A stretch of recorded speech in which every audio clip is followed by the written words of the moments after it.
नमस्कार दोस्तों, आप सभी का स्वागत है national study centre YouTube channel पर। और आज के इस वीडियो में जो भी जानकारी देने जा रहा हूँ वो सिर्फ स्टूडेंट के लिए नहीं बल्कि अभिभावक के लिए बहुत ही महत्वपूर्ण है, क्योंकि हमारे देश में शिक्षा नीति में सबसे बड़ा बदलाव हुआ है। अगर शिक्षा नीति में बदलाव हुआ है तो स्वाभाविक है कि हमारे बच्चों के जीवन पर भी ये असर पड़ेगा। अगर हमारे बच्चों के जीवन पर यह असर पड़ेगा तो स्वाभाविक है कि अभिभावक के जीवन पर भी असर पड़ेगा। तो वीडियो को अंत तक देखें। अगर ये वीडियो पसंद आता है तो इसे लाइक और शेयर करना ना भूलें। देश में अभी चर्चा फैले हुए कि हमारे देश में राफेल जैसे लड़ाकू विमान आ गए और हमारे भारत का जो सैन्य शक्ति है और भी मजबूत हो चुकी है। ये बहुत ही खुशी की बात है। लेकिन क्या आप जानते हैं कि यह सौदा फ्रांस देश से कितने करोड़ में हुई? तो मैं आपको बता देता हूं कि यह सौदा फ्रांस देश से 59,000 करोड़ रुपए में हुए, 59,000 करोड़। और हमारे देश के हर भारतवासियों का इस राफेल में 59,000 करोड़ रुपया लगा हुआ है। लेकिन हम सभी के ये दिमाग में प्रश्न उठता है कि हमारे देश में राफेल जैसे लड़ाकू विमान क्यों नहीं निर्माण किया जा सकता है, ताकि भारत भी दूसरे देशों को 59,000 करोड़ रुपए में राफेल जैसे लड़ाकू विमान बेच सके। अगर हम सभी इसका जवाब ढूंढना चाहे तो हमारे देश की शिक्षा नीति का लचर व्यवस्था। मैंने एक पोस्ट में पढ़ा था कि जापान में 5 साल तक के बच्चों को प्रैक्टिकल नॉलेज दिया जाता है, किताबी नॉलेज नहीं। अमेरिका, जापान, चाइना, ब्रिटेन जैसे देशों में प्रैक्टिकल नॉलेज दिया जाता है ताकि हर बच्चे पढ़ने के साथ साथ स्किल डेवलप करके कोई ना कोई रोजगार का निर्माण कर सकता है। लेकिन हमारे देश में ऐसा देखा नहीं जाता है। यहाँ के बच्चे डिग्री प्राप्त करने के बाद भी वे बेरोजगार ही नजर आते हैं। लेकिन अब हमारे देश में ऐसा नहीं होगा, क्योंकि हमारे देश में भी शिक्षा नीति में सबसे बड़ा बदलाव हुआ है। तो आइए हम लोग देखते हैं कि हमारे देश में शिक्षा नीति में क्या क्या बदलाव हुए हैं। भारत में शिक्षा नीति का क्या क्या बदलाव हुआ है हम लोग पॉइंट वाइज देखेंगे और इसको समझने का प्रयास करेंगे। तो देखिए क्या है कि एनईपी का मतलब नेशनल एजुकेशन पॉलिसी, जो कि 2020 में ये चेंज किया गया है। और आप चाहें तो इस पॉइंट को नोट भी कर सकते हैं, क्योंकि आने वाला एग्जाम में ये भी आपसे सवाल किया जा सकता है। तो सबसे पहले मानव संसाधन विकास मंत्रालय, जो अब नाम बदल कर हो गया है शिक्षा मंत्रालय, मिनिस्ट्री ऑफ एजुकेशन। तो ध्यान दीजिएगा, एग्जाम में ये भी पूछा जा सकता है। पहली शिक्षा नीति 1968 में इंदिरा गांधी के शासनकाल में बनाया गया था। भारत में पहली शिक्षा नीति 1968 में इंदिरा गांधी के शासनकाल में। और अगर दूसरी शिक्षा नीति की बात करते हैं तो 1986 में जो राजीव गांधी के शासनकाल में लागू किया गया था। अब ये 34 साल बाद हमारे देश में फिर से नई शिक्षा नीति लागू किया गया है। उससे पहले देखिए 1992 में इस शिक्षा नीति में कुछ अपडेट किए गए थे, कुछ संशोधित किया गया था, जो कि पीवी नरसिम्हा राव के द्वारा उनको किया गया था। उसमें कुछ बदलाव नहीं हुआ था, लेकिन उसमें संशोधन कुछ किया गया था 1992 में।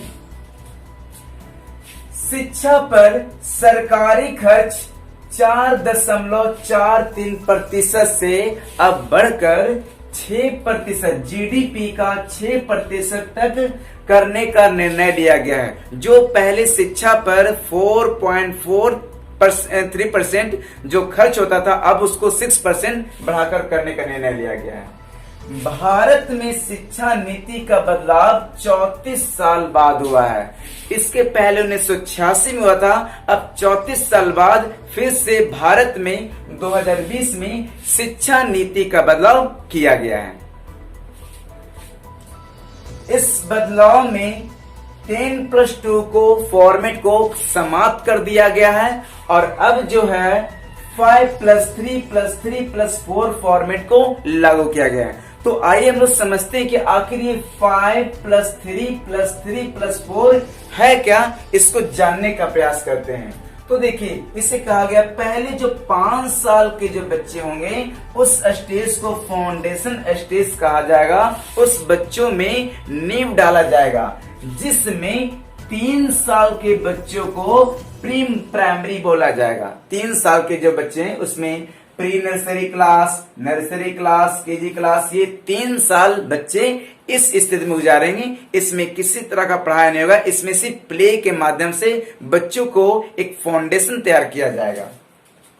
और चौथी वर्ष में जो पहला क्लास में जाएंगे और 5वीं जो वर्ष है वे दूसरे क्लास में होंगे। इसमें किसी तरह कोई किताबी ज्ञान नहीं, सिर्फ उनको खेल के माध्यम से उन बच्चों को 5 साल इसमें गुजारना पड़ेगा।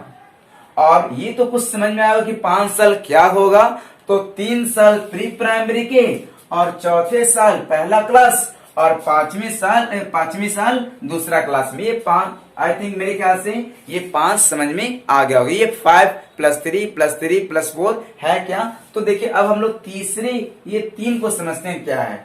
अगले 3 साल की अगर हम लोग बात करते हैं तो इस क्लास में, इस वर्ष में तीसरा क्लास, चौथा क्लास, 5वां क्लास, और इस बच्चों को साइंस, मैथ, सोशल साइंस और स्टडी के साथ साथ इन बच्चों को एक्टिविटी भी सिखाया जाएगा।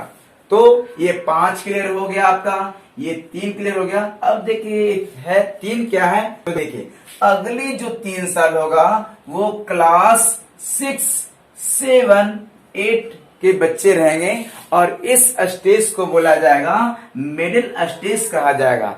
इसमें सरकार के द्वारा एनसीईआरटी के द्वारा सिलेबस तैयार किया जाएगा और उन्हीं पाठ्यक्रम के द्वारा उन बच्चों को बताया जाएगा। उन बच्चों में 6 क्लास के बच्चे, 7 क्लास के बच्चे, 8 क्लास के बच्चे से स्किल डेवलप के बारे में उनको बताया जाएगा।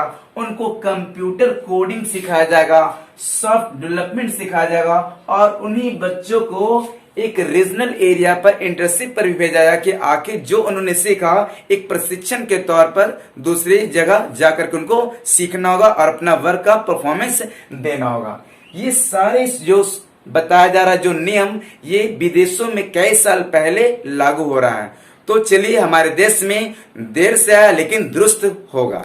देखिए अगले 4 साल की हम लोग बात करते हैं तो इसमें अगले 4 साल क्लास 9, 10, 11 और 12 आएंगे, जिसे सेकेंडरी स्टेज माना जाएगा।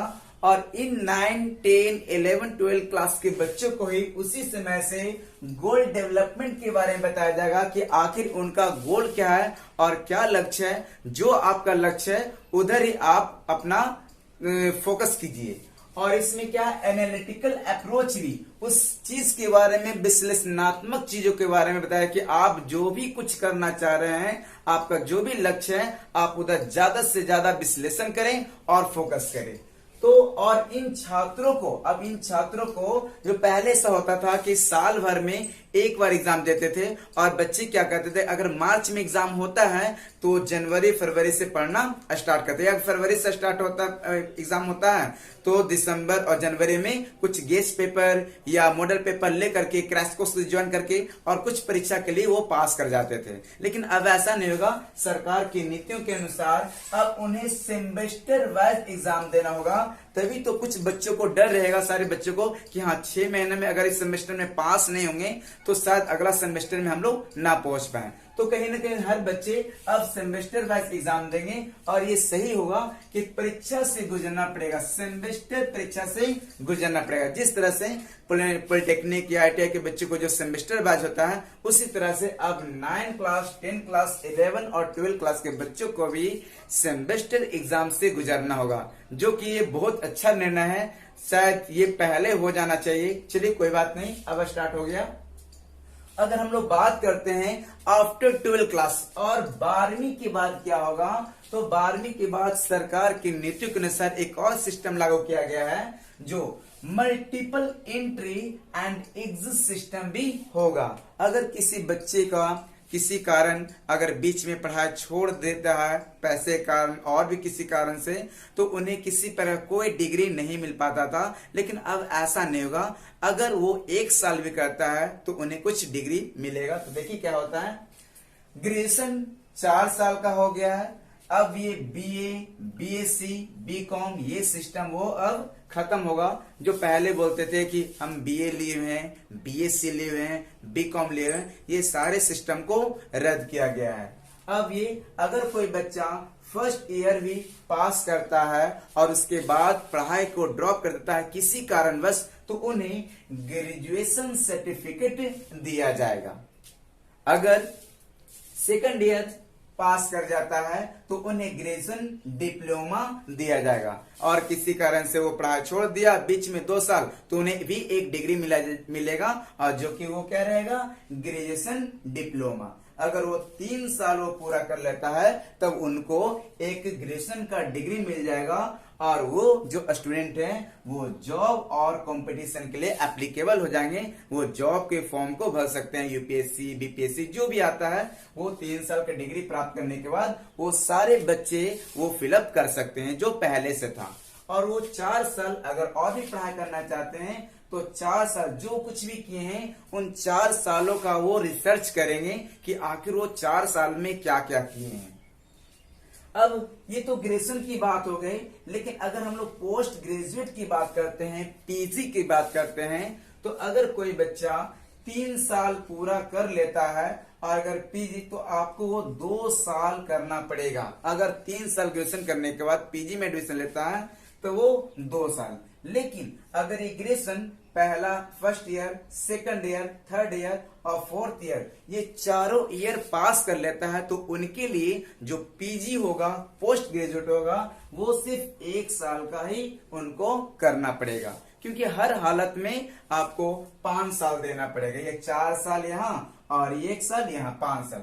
अगर कोई स्टूडेंट ये 3 साल कर लेता है तो अगर पीजी में तो उनको 2 साल, तो 3 साल ये हो गया और ये 2 साल, मतलब हर हालत में 5 साल उनको समय देना पड़ेगा। लेकिन एक चीज और दिया गया है कि अब इसमें सरकार के द्वारा एमफिल को ये गलत मान्यता रद्द कर दिया गया है। अब वो सीधे पोस्ट ग्रेजुएट के बाद अब पीएचडी कर सकते हैं। और एक सबसे बड़ी बात है, जो अब पहले होता क्या था कि बच्चे मार्क्स के आधार पर या टीचर उन बच्चों को मार्क्स के आधार पर उनको कैटेगरी वाइज करते थे कि वो लड़का अच्छा है वो आगे कर सकता है। लेकिन अब ये नहीं, कोई बच्चे पढ़ने में बहुत ज्यादा तेज होते हैं, कोई बच्चे बाहरी नॉलेज में ज्यादा तेज होते हैं। तो इन तमाम बातों को सोच करके सरकार ने एक नीति बनाया गया है सरकार के द्वारा। देखिए रिजल्ट आखिर कैसे डिस्कस किया जाएगा। अगर कोई बच्चे परीक्षा तो होगा, उनके मार्क्स पर तो डिपेंड होगा ही, लेकिन उसके साथ साथ मार्क्स के आधार पर उस बच्चों का विश्लेषण किया जाएगा कि हाँ वो किस तरह का वो बच्चे हैं, और उनको नंबर दिया जाएगा। और वे वो खुद भी एनालिसिस कर सकते हैं कि हम क्या हैं और किस तरह से जा सकते, उस आधार पर अपने आप को भी नंबर वो बच्चे देंगे। एक और तीसरी बात है कि वो क्लास में किस तरह का बिहेव रखते हैं, उन बच्चों के, उस बच्चे के जो फ्रेंड है उन फ्रेंड के अनुसार भी उस बच्चे को नंबर दिया जाएगा। और चौथा जो है वो टीचर के अनुसार भी उस बच्चे को नंबर दिया जाए कि आखिरी हो। और जो भी बच्चे जिस लाइन में जाना चाहते हैं उस लाइन में वो टीचर क्या करेंगे, प्रमोट करेंगे, जो भी उनको इच्छा है। बहुत सारे स्टूडेंट ने हमसे क्या कि सर मैट्रिक कर लिए, उसके बाद क्या लें, आईएससी ले, आईकॉम ले, आर्ट्स लें। इन तमाम बातों कंफ्यूज है बच्चे कि मैं क्या लूं। आर्ट्स लें, आर्ट्स कोई कहता है कि खराब विषय है, कमजोर विषय है, साइंस से पढ़ो, साइंस कहते कोई नहीं बहुत ज्यादा पैसा लगे। इन तमाम सारे सवालों को बच्चे में कंफ्यूज कर गया। लेकिन अब ऐसा नहीं होगा।